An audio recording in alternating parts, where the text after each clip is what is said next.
السلام علیکم ورحمۃ اللہ وبرکاتہ۔ لرن قرآن لائیو چینل کی جانب سے ہم آپ کو خوش آمدید کرتے ہیں۔ آج کی اس ویڈیو میں ہم انشاءاللہ سورۃ النساء کی آیت نمبر 117 سیکھیں گے۔ تجوید کے ساتھ شروع کرتے ہیں۔ اعوذ باللہ من الشیطان الرجیم، بسم اللہ الرحمن الرحیم۔ إن يدعون من دونه إلا إناثا۔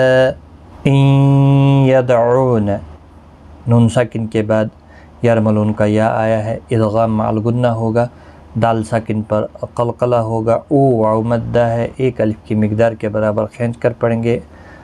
من دونہ، یہاں پر نون ساکن کے بعد حروف اخفا کا دال آئے، اخفا حقیقی ہوگا، دو واو مدہ ہے، ایک الف کی مقدار کے برابر کھینچیں گے، اور یہاں پر دیکھیں آپ مد منفصل ہے، اس کو 3 الف کی مقدار کے برابر کھینچ کر پڑھیں گے۔ جب بھی حروف مدہ یا کھڑی حرکات کے بعد حمزہ بشکل الف آتا ہے تو چھوٹی مد لگتی ہے، یہاں پر بھی چھوٹی مد ہے، اس کو بھی 3 الف کی مقدار کے برابر کھینچ کر پڑھیں گے۔ إلا إناثا، نا الف مدہ ہے، نا الف مدہ نہیں ہے، البتہ اس کے اوپر کھڑی زبر ہے، ایک الف کی مقدار کے برابر کھینچ کر پڑھیں گے۔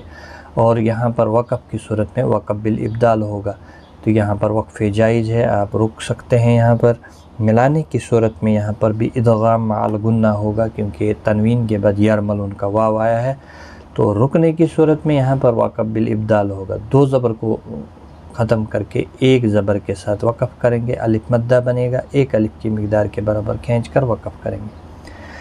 إن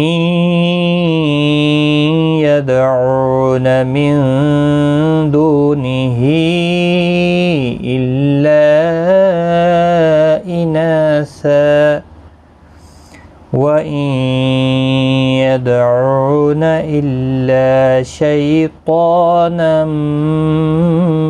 مریدا۔ وَإِن، یہاں پر بھی دیکھیں نون ساکن کے بعد یرملون کا یا ادغام مع الغنہ ہوگا، دال ساکن پر قلقلہ ہوگا۔ یہ جو ریڈ کلر دیا ہوتا ہے یہ قلقلہ کی نشانی ہوتی ہے۔ حروف قلقلہ 5 ہیں، قاف، طا، با، جیم، دال۔ جب بھی یہ ساکن ہوتے ہیں، یعنی جب جزم ان کے اوپر ہوتی ہے تو ان پر قلقلہ ہوتا ہے۔ او واو مدہ ہے، ایک الف کی مقدار کے برابر کھینچیں گے۔ الا، تشدید والے حرف کو سختی کے ساتھ پڑھیں تاکہ تشدید ظاہر ہو۔ لا الف مدہ ہے، ایک الف کی مقدار کے برابر کھینچ کر پڑھیں گے۔ شی، یا لین ہے، حروف لین 2 ہیں، یا ساکن سے پہلے جب زبر ہو تو لین ہوتا ہے، اور واو ساکن سے پہلے جب زبر ہوتی ہے تو لین ہوتا ہے۔ اور یہاں پر خیال رکھیں، جب بھی واو ساکن سے پہلے والے حرف کے اوپر پیش ہوتا ہے تو پھر واو مدہ بنتا ہے۔ تو حروف مستعلیہ ہے، پر پڑھا جائے گا، اس کے اوپر کھڑی زبر بھی ہے، ایک الف کی مقدار کے برابر کھینچ کر پڑھیں گے۔ اور تنوین کے بعد یرملون کا میم ادغام مع الغنہ ہوگا، اور زیر کی وجہ سے باریک ہوگا، یا مدہ بھی ہے، ایک الف کی مقدار کے برابر کھینچ کر بھی پڑھیں گے۔ اور یہاں پر وقف بالابدال ہوگا، وقف کی صورت میں 2 زبر کو ختم کر کے ایک زبر کے ساتھ وقف کریں گے، وقف بالابدال ہوگا، یعنی ایک الف کی مقدار کے برابر کھینچ کر وقف کریں گے۔ وَإِن يَدْعُونَ إِلَّا شَيْطَانًا مَرِيدًا۔ صدق اللہ العظیم۔ آج کی اس ویڈیو میں اتنا ہی، ملتے ہیں اگلی ویڈیو میں، تب تک کے لیے خدا حافظ۔